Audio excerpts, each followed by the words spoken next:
স্বপ্নাদেশে কামদেব উদ্ধার করেন সতীর কণ্ঠনালী। দেবী নলাটেশ্বরী মন্দির হল 51 শক্তিপীঠের অন্যতম।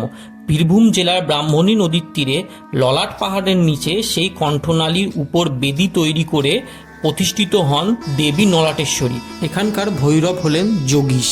নলাটেশ্বরী মায়ের অঙ্গশিলা উদ্ধারের সময় একটি অলৌকিক কাণ্ড হয়, যেটা বোধহয় অপর কোনো শক্তিপীঠে হয়নি।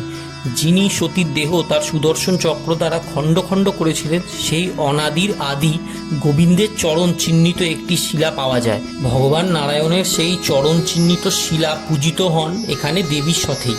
প্রথমে ভগবান বিষ্ণুকে প্রণাম জানানোর পরই ভৈরব ও দেবীর অর্চনা করা হয়ে থাকে।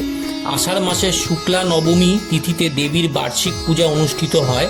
শিবরাত্রির দিন দেবী ও ভৈরবের মন্দিরের সঙ্গে হলুদ সূত্র বা সুতো দ্বারা যোগসূত্র স্থাপিত করা হয়।